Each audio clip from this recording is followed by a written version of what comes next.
गुरुग्राम में मूसलाधार बरसात का सितम। बरसात के बाद सड़कों पर भारी जलभराव। बरसात आफत बन गई है, रफ्तार पर ब्रेक लग गया है। जलभराव से बढ़ी है लोगों की परेशानी। 2 दिन भारी बरसात का अलर्ट जारी। साइबर सिटी में बरसात ने बढ़ाई मुश्किलें। तो साइबर सिटी में बरसात ने मुश्किलें बढ़ा दी हैं।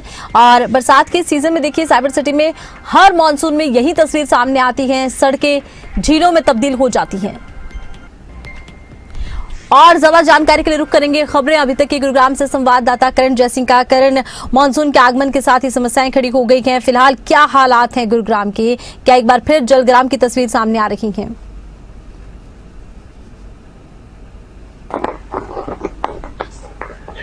आरती, देखिए कोई नई बात नहीं है गुरुग्राम के लिए कि बारिश के बाद जलभराव हो गया हो। पहले से ही अलर्ट जारी था मौसम विभाग का। 2 दिन का अलर्ट जो था मौसम विभाग ने जारी किया था। कल भी बारिश हुई और आज भी मूसलाधार बारिश गुरुग्राम में देखने को मिली। सुबह से ही बारिश चल रही है, जिसके बाद गुरुग्राम के अलग अलग इलाकों में जलभराव हो गया है। गुरुग्राम के सेक्टर 14 की बात करें, सेक्टर 17 की बात करें, सेक्टर 31, सेक्टर 40 और गुरुग्राम की जो दिल्ली जयपुर एक्सप्रेसवे की सर्विस रोड है, वहां पर भी कहीं कहीं पर जलभराव जो है वो देखने को मिल रहा है।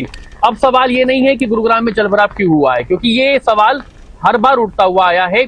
कई प्रयास जो है वो जेएमडी और नगर निगम कर चुका है कि गुरुग्राम में जलभराव ना हो। कई वादे जो है वो हर साल किए जाते हैं, लेकिन वो तमाम वादे खोखले और फेल साबित होते हुए नजर आते हैं। देखिए गुरुग्राम के सिविल लाइंस जो पॉश इलाका है वहां पर मैं मौजूद हूं और वहां पर भी किस तरह से सड़कों पर पानी जो है वो भरा हुआ है। और हालात ये हो गए हैं आरती अब कि गुरुग्राम की कोई ऐसी सड़क है जहां पर जलभराव ना होता हो। पॉश इलाके, कुछ ऐसे इलाके हैं जहां पर जमीनों के रेट आसमान छू रहे हैं, जहां पर एक एक घर का रेट जो है वो 10 से 20 करोड़ रुपए है। वहां पर भी भीषण जलभराव जो है वो देखने को मिल रहा है। गुरुग्राम के सुशांत लोक की बात करें, गोल्डफोर्स रोड की बात करें, ये ऐसे पोर्च इलाके हैं जहां पर जमीनों के रेट बहुत ज्यादा महंगे हैं, लेकिन उसके बावजूद वहां से जल निकासी नहीं हो पा रही है। वहां पर भी जलभराव जो है वो देखने को मिल रहा है। गुरुग्राम के पटेल नगर में जो जहां पर एक हॉस्पिटल भी है, उसके बाहर इस कदर जलभराव हो गया है कि घुटनों तक पानी पहुंच चुका है। और सिर्फ ये ऐसा इलाका नहीं है जहां पर जलभराव हुआ हो, गुरुग्राम की अलग अलग कॉलोनियों में इसी तरह से हालात बने हुए हैं। अब तो देखिए गुरुग्राम वासियों को आरती आदत पड़ चुकी है कि जब बारिश होगी तो उनके लिए समस्याएं आएंगी और समस्याओं के साथ साथ जलभराव से उनको दो चार होना पड़ेगा। हालांकि देखिए जिला प्रशासन ने जिस तरह से मौसम विभाग ने अलर्ट जारी किया था, उसके बाद गुरुग्राम पुलिस और जिला प्रशासन ने एक एडवाइजरी जारी की थी कॉर्पोरेट ऑफिस के लिए कि आप अपने एम्प्लॉयज को वर्क फ्रॉम होम दें, ताकि सड़कों पर दबाव जो है वाहनों का वो कम रह सके।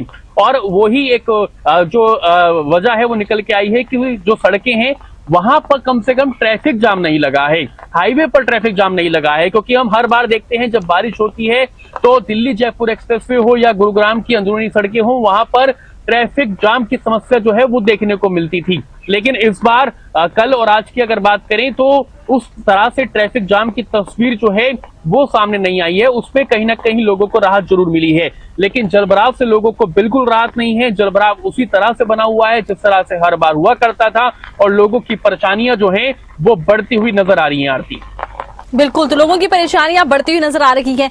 अच्छा देखिए, ये तो हर बार हो रहा है कि सड़कें झीलों में तब्दील हो गई हैं, वाहन रिंग रिंग कर चल रहे हैं। इस बार प्रशासन ने कुछ खास प्रयास भी किए हैं कि किसी तरह इन हालातों में जाम की स्थिति ना बने, लोग जाम में ना फंसे रहें। क्या वो तमाम प्रयास रंग ला रहे हैं या जाम की भी वही स्थिति है?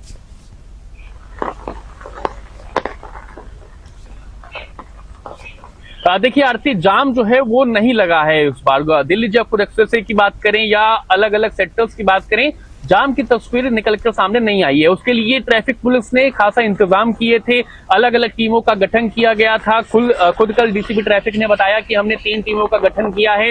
ये 3 टीमें हेडक्वार्टर्स में रहती है और कहीं पर भी अगर जाम की सूचना मिलती है जलभराव होने के कारण तो वहां पर ये टीमें मूव हो जाती हैं। उसके साथ ही एक्सप्रेसवे की बात करें तो वहां पर क्रेन्स और हाइड्रा लगा दी गई हैं। अगर क्योंकि देखिए बारिश होने के 4 पहिए वाहन की बात करें या 2 पहिए वाहन की बात करें, वो खराब हो जाती हैं। अगर वो खराब हो जाती हैं तो जो हाईवे पर ट्रैफिक जो है वो स्लो हो जाता है, इसलिए वहां पर क्रेन्स की व्यवस्था की गई है। अगर कोई भी वाहन खराब हो जाता है तो जल्द से जल्द उस वाहन को वहां से साइड किया जाए ताकि ट्रैफिक की जो व्यवस्था है वो सुचारू रूप से चलती रहे। उसके साथ ही अलग अलग ट्रैफिक के जवानों की तैनाती की गई है ताकि कहीं पर भी ट्रैफिक जाम की समस्या जो है वो देखने को नहीं मिले।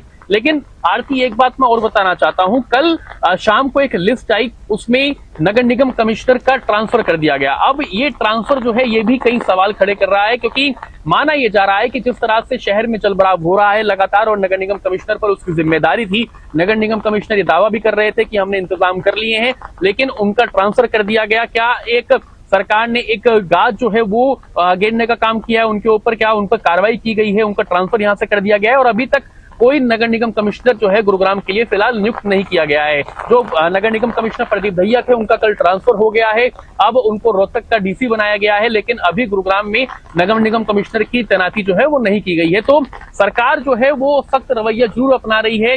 ये लगातार प्रयास जो है किए जा रहे थे। खुद मुख्यमंत्री नायब सिंह सैनी कई बैठक कर चुके थे और वो भी ये आदेश, दिशा निर्देश दे रहे थे कि गुरुग्राम में जलभराव ना हो, उसके लिए अधिकारी काम करें और धरातल पर उतरते हुए नजर आए। बहरहाल देखने वाली बात यह है कि आखिरकार इस जलभराव से गुरुग्राम वासियों को कब तक राहत मिल पाती है। आरती, बिल्कुल देखना होगा कि कब तक जलभराव से लोगों को राहत मिल पाती है। चलिए, बहुत शुक्रिया, तमाम जानकारी आपने दर्शकों तक पहुंचाई है। तो गुरुग्राम एक बार फिर से पानी पानी हो गया है।